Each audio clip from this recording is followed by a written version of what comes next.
Hey guys, I figured it was about time that I did a vaccine update video. So it was brought up in my last little podcast thing that I did, but I get comments pretty often on that video where I titled it COVID-19 vaccine causing dizziness, vaccine regrets. So I don't want to recap too much. If you're watching this video, maybe you watched the other ones and you were hoping for an update video, or you just follow me and my channel and you want to know how I'm doing. But the long story short is that 2 weeks after I got my first Pfizer shot, I never got my second one. I just started having weird symptoms that I've never had before at all. And these were symptoms that were never mentioned as possible side effects of the vaccine whatsoever. So I had just the main part of the story that was so scary for me is that I was just driving home one night, and I think it was around 11 o'clock, and like this feeling of kind of disappearing just creeped up on me, and maybe over the course of 10 seconds I realized, oh my god, I'm so dizzy. I'm so dizzy, and it felt like my vision was only functioning through a tiny little pinhole or something. And I'm going like maybe 65 miles an hour on the highway. And my immediate thought process is find an emergency lane. Pull over, find an emergency lane before you pass out or whatever is going on. I didn't understand what was going on, so I hit my emergency lights. There's no lanes. I just happened to be in a spot for a while where there's no lanes, so I slowed down to maybe 50 or so, because I think that that's a speed where I'm not necessarily a hazard, but I'm also not going too slow, because I wanted to make sure that I got to a lane or something like that. I didn't want to just faint in the middle of the highway if that was what was going to happen. I rolled down the windows and stuff too, so in addition to whatever the sensation I was dealing with was, I probably was also having a panic attack because I was super dizzy for no reason. So it's hard with these things to separate what is anxiety or a panic attack and what is something else. And it took me a few days after that episode to even consider what was wrong with me, because I was thinking, what did that? And then I thought back to about a couple weeks before. I'm like, oh, I did have that vaccine. Because I've been thinking, was I eating anything funny? Have I been sleeping poorly? Am I having too much caffeine or something? And I'm like, no, everything in that regard is the same as it's been for a very long time. What have I done differently? What's changed? Is there anything that's changed? Have I done anything weird? And it was just the vaccine was the only thing. So, yeah, my story also too was about how back and forth I was at the doctors and stuff. So I really don't want to recap too much because I've said a lot of this stuff, but that's a bit of the intro. And for the most part now I'm fine. But for several weeks at least, I was really not fine. And it feels like for a few months I still wasn't fine. But I figured I haven't died and it's been a few months, so that's probably a good sign to some degree. But I really felt like for the beginning of the symptoms coming on that there was something really wrong with me, because I didn't understand why my body would do that. Why would I just randomly get so dizzy for no reason? And like I said, it was really hard to separate what may or may not have been some kind of panic related thing, or just because that could have just been some one-off incident too. But it's such a strange coincidence, in my opinion, that there are a lot of databases out there, like that VAERS forum that you can find in my link in the last video, that tons of people seem to be having some kind of side effect regarding dizziness specifically, and then a lot of people just had it such that it really seems to have not left for weeks or months or ever since they got their vaccine. They just deal with dizziness all the time now, and they really regret getting the vaccine. And I was worried that I'd be a case like that. Like my life just wouldn't be the same. Maybe I can't drive anymore. And I wasn't driving for a long time. I tried a couple times, but I felt the dizziness come back and put me into a panic attack again, because I wasn't sure if this was going to be the time that I faint or not. And I never actually did faint. I think the first time that happened was the worst time that it happened. I really don't understand how I felt like. It's so hard to describe the feeling. And the whole idea of it being a panic attack in the first place is just weird to me, because I'm not necessarily the type of person to be so anxious. And I was just having a calm drive home. I had no reason to panic about anything. I just suddenly realized, oh my God, I'm so dizzy. That's what that's what triggered the panic attack, if anything. And it's kind of stupid to call that a panic attack, because it's like I legitimately thought that I might just pass out while I'm driving. That's what it was. It was a fear response to something that is very logically terrifying. So I don't think I have like a panic disorder necessarily. It was weird. It's really, really weird. I got a lot of mixed answers from different kinds of doctors. Some said it probably is the vaccine. A lot of them said it's definitely not. Some said it might be. It was a terrible experience going to the doctors because I got prescribed so many stupid things. They prescribed me like anti-seizure medications for panic attacks, you know? And there's two kinds, I guess. One you sort of take over the course of a couple weeks, and then another one you take when you feel the symptoms of panic coming on, but you can't like drive or do anything really when it's pretty immobilizing. And I just thought, like, God, you guys are prescribing me seizure medication, you know? Sometimes I really hate doctors, to be honest. It really depends on the doctor you get. Some of them, a lot of it just involves a trial and error, you know? And sometimes you have to take like somewhat sketchy prescription drugs, and you have to stick with it for a couple weeks or so. And then once you start getting really noticeable negative side effects, the doctor will be like, okay, let's try something else then. Let's try some different drugs. So that sucks. But I was also scheduled for some kind of therapy sessions. And it was hilarious to me too, because it's like, I need help right now. And the best they could do is book me for somebody maybe 2 months later. So that just made me even more mad. I really just felt like I was getting terrible information, terrible help. And then when I finally have an opportunity to talk to someone that isn't going to try to address my issues from a drug standpoint, it was 2 months out. So the whole experience was so aggravating. Like, it really tested my patience and my temper just to think that I need help now, and I'm just being prescribed stuff and talked to like I'm just dealing with anxiety, or I'm just dealing with a panic attack a lot of the time. Yeah, it was a terrible experience. It made me feel pretty differently about going to the doctor about stuff, because I think if you go into the doctors and you are basically just like, I have no idea what's wrong with me, just figure it out, and you don't know, it's like, you're the experts, just figure it out, I don't know what's going on. They're just going to run tons and tons of tests. They might give you a bunch of different drugs, have you on them for a long time. They might just keep taking blood tests, you know, x-rays maybe. It's just like, it's kind of crazy, the things that they'll do. And I get that that's the standard procedure sometimes, but I think sometimes the standard procedure can be really dangerous or really mess you up even more. So I didn't take those prescription drugs. I didn't take the anti-seizure medication for my anxiety attacks or panic attacks. So I'm actually proud of myself that I listened to myself more than I listened to the doctors in that instance, because I thought that advice was just insane. But also, that was just one doctor of several doctors telling me completely different stuff than other doctors. Like, the information and the opinions that I got were really not consistent necessarily. So that tells you something too. Like, if you ask the 3 different doctors the same questions, you might get 3 completely different answers. So on one hand, it's like, trust the experts, but it's also like, on the other hand, these experts might have very different opinions and approaches to how they're going to fix whatever you're going through. So I think it's really important actually to try to listen to your body the best that you can, and don't let a doctor get in your head too much if you think it's against your best interest or your best health. That's definitely something I got out of this. So yeah, that was terrible. But the good news is that I feel mostly better now, but I think I was kind of in a constant state of anxiety because I was really worried about my health, and I was so stressed out with the way that doctors were dealing with what I was dealing with. And sometimes the waiting periods for stuff was just so long when I felt like I needed help soon. I mean, I called the ambulance a couple times because I got super weird heart rhythms. And sometimes my heartbeat felt like it would just stop and then start again very aggressively.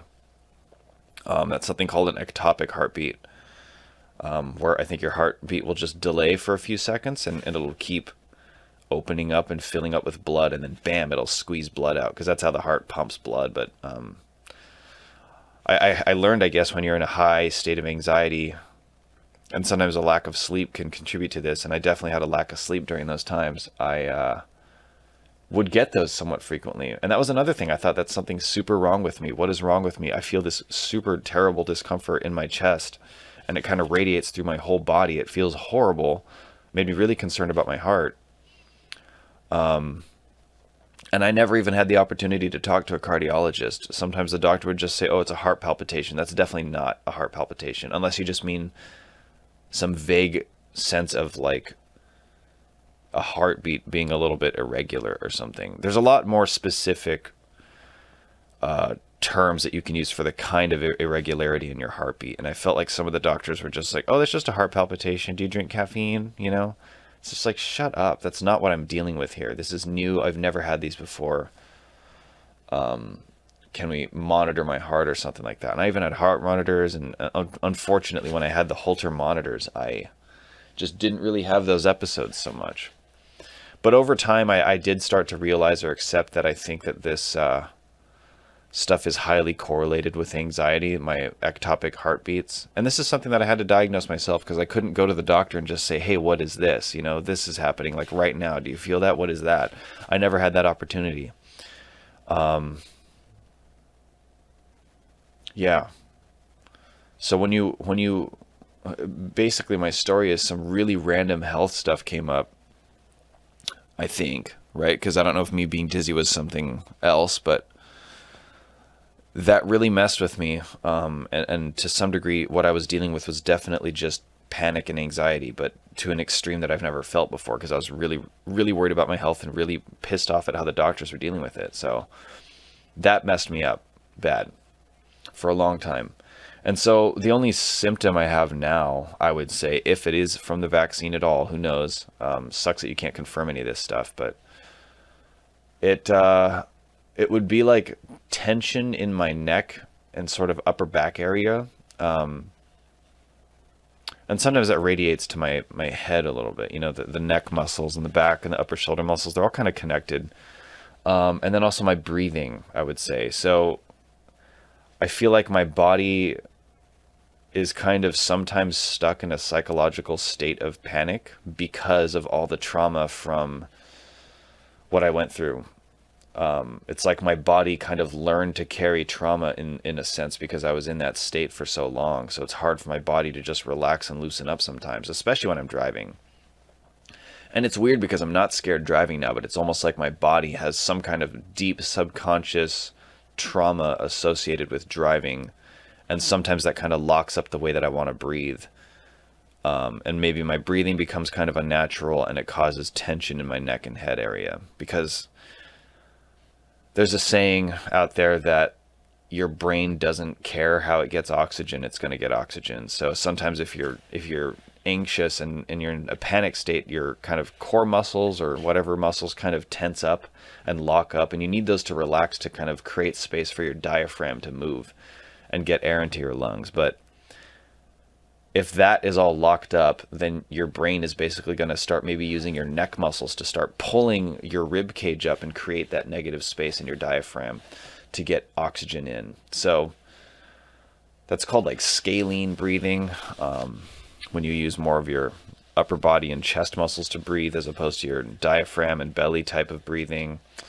So that definitely happened, and I think my brain just started to make adjustments that are really hard for me to be sensible about because of that state of panic I was in constantly for so long. So for anybody that's still dealing with dizziness, you can leave the way in which you would describe your dizziness in the comments because it's kind of a vague word. I had a doctor, like this is an example. He told me that, yeah, it's definitely vertigo. What you have is definitely vertigo. And he sent me to a specialist, right? I forget what they're called, a vestibular therapist or something like that.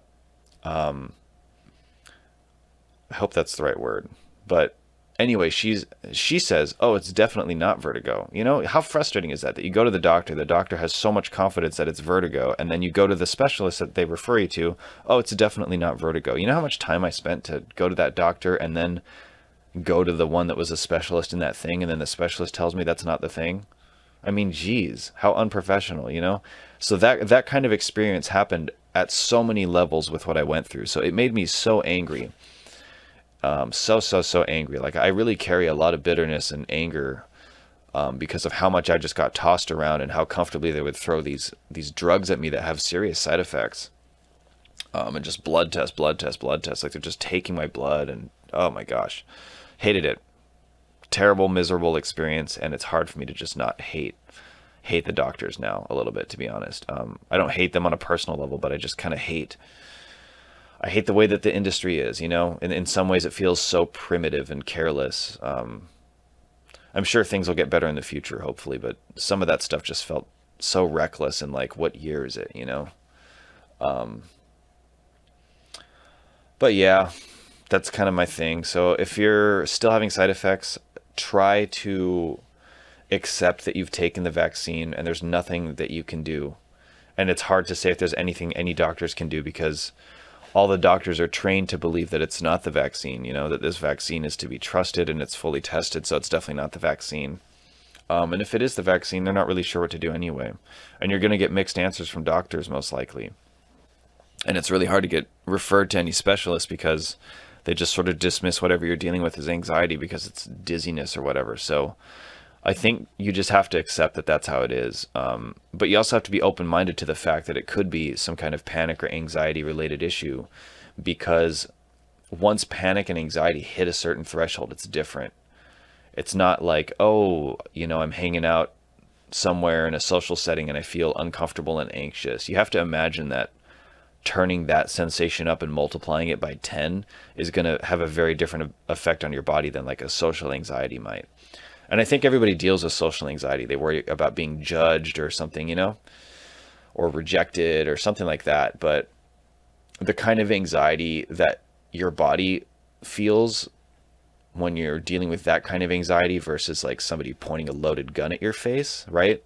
Those, you can imagine those two levels of panic or anxiety are completely different. Like they might be the same emotion or same sensation, but just the fact that it's at such a higher intensity is going to leave a different effect on your body. And some people do have a panic disorder like that. Your body will respond like that to nothing, to nothing. It might just be a thought, or it might just be nothing. And I don't think that's what happened to me. I really don't understand fully what happened to me, but I've just sort of had to move on and get over with it because it hasn't happened in a long time. And even if I have had some mild version of it happen, it doesn't really freak me out like it used to. It just kind of goes away. So it's not really, it's a time thing because I'm still alive. I'm still okay. I'm still playing tennis. I'm still in good health, right? Like, so it seems like I'm mostly okay. So I can kind of just believe that. And if something comes along, it's like, well, that doesn't necessarily mean something is really wrong with me. So I don't freak out as much, because freaking out makes everything worse. And in this case, it really makes everything worse. Like it makes all the physical sensations that you're concerned about a lot more concerning, because it might exacerbate the intensity of them, or it might create new sensations that scare you because they're new and you don't understand them. So yeah, it sucks to be told different things by different doctors, and it sucks to be dismissed that it's definitely not the vaccine. It sucks to be told different things. Yeah. And just be run around so much by people that you thought, in an industry that you thought is the only one that can really help you. Like, where else was I going to turn, you know? So that's my experience. And I'm not sure if I'll make another update video, but my update video is essentially right now that I'm pretty much fine, but I think my body's carrying that trauma a little bit. So I still deal with neck tension and breathing issues. It's not like I can't breathe, but it's like my breathing is uncomfortable and it causes me that tension that I'm describing. So my advice to you would be to honestly meditate. Just stretch and pay attention to your breathing and try to relax it. See where the tension in your body is. And when you stretch or you do some kind of exercise, really try to connect with your body as much as possible. Like really just when you're feeling your stretch, really pay attention to that sensation and just keep doing that. Just keep paying attention to the sensation. Feel the tension kind of leave as you continue to stretch, and you can stretch into your whatever the stretch is a little bit more.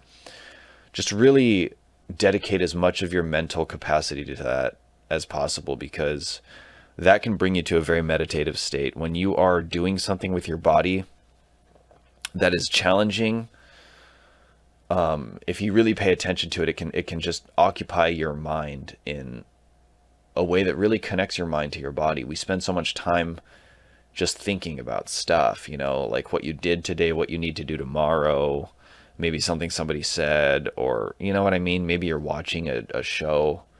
So it's all these thoughts, all these words and all these thoughts. It's all this input and all this output, but we don't really take enough time to just have that input output relationship with our bodies. Like really listen to your body. Like, what are my feet telling me? What are my calves telling me? Are my calves tight? Do I have any pain anywhere? Is my breathing tight? And just ask yourself those questions. And then what happens is that your brain and your muscles, it's almost like you tap into another language that is unique to you and your body, and you really connect with that. And it's a beautiful thing. And I think that I think everybody should do that more, but especially if you're dealing with some kind of panic related thing, even if the panic is coming from the vaccine or you are having symptoms from the vaccine, still try to prioritize meditating, and you can do it through stretching and just listening to your body. Really, really, really listen to your body. I can't stress that enough, because that's how you connect with it. And I think a lot of people just don't know what that feels like, to really listen to your muscles, you know? Like, what is my muscle telling me? Like, really respect the way in which your body is trying to communicate with you, because it does. But we don't really respect that because your body doesn't use words. It uses pain and stuff. And it's like, ow, why are you hurting me? I hate you. Stop causing that pain. I think a lot of people have more so that kind of relationship than what is my body trying to tell me, right? And there's a lot of stuff. It's not just pain. It's like you neglect listening to your body for so long, and then eventually it becomes pain. I think that's very often the case. So take time to listen to your body, and especially if you're dealing with neck tension and breathing related issues, or heart, weird rhythms in your heart. You know, try to believe that you're going to be okay, because you've made it this far, despite that your symptoms have been this miserable for this long, that you're still alive and you're still okay. So whatever you're going through, especially if you're not getting any insight from doctors, like you're probably not going to die from it. So you should be able to de-escalate the way in which you're responding to it with panic, if you can believe that. And it's probably true if you've made it this far, like I said. So meditate, stretch. You're probably going to be okay. You're probably in good health. And you can let me know in the comments how you're doing and where you're at. And for me personally, I'm not going to be getting any boosters. I'm not going to be getting the vaccine because, one, I already got COVID and it was very mild for me. You know, I think COVID, as time goes on, is getting to become a more mild strain, because the goal of the virus is to survive and to spread. And if it's just killing all of its victims, it can't really survive. A good virus keeps the hosts alive so that it can continue on. So the goal of the virus and its evolution is to become something less lethal and more contagious, like more contagious and less lethal. That's the goal. So with time, maybe that's what we'll have. And maybe I got Omicron and maybe that's why it was so mild. But I mean, 1 to 10, like sickest I've ever been. I had walking pneumonia once when I was maybe 12. I don't know. Maybe I was 10, something like that. I was very young. That was probably the sickest I've ever been. So that would be like my 10.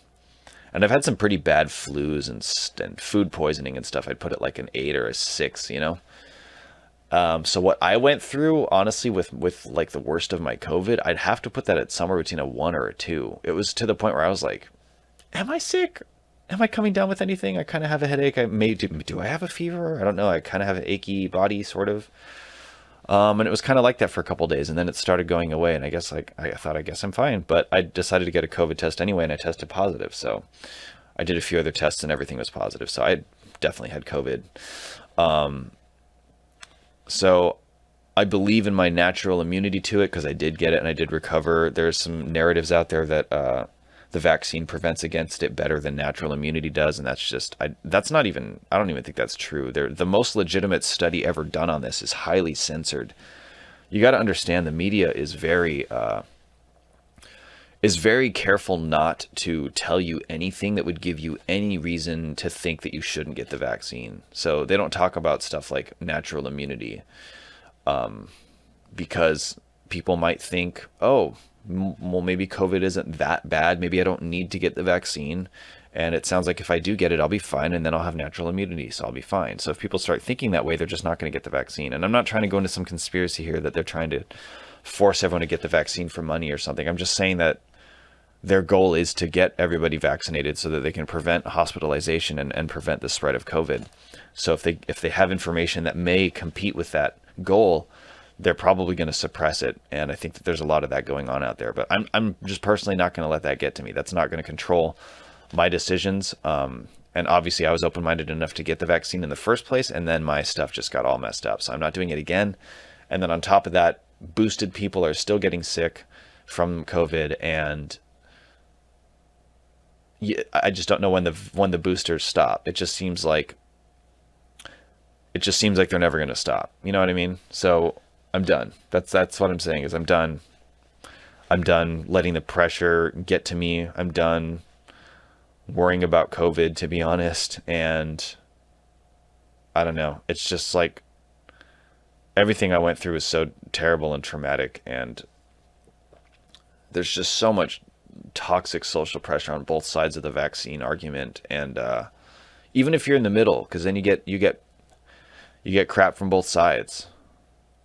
It sucks how divisive the times are right now. So I'm really not here to get into an argument about the vaccine and my decision with it. And I'm definitely not here to judge you whether or not you get it or not. But I'm here to talk to people that are dealing with symptoms, and I'm here to update people that are curious about how my health is ever since I expressed that I was having some kind of side effects or something like that. So that's the point of this video. So I hope people aren't dicks in the comments, but it is YouTube, and it is a very controversial subject. So I wouldn't be surprised.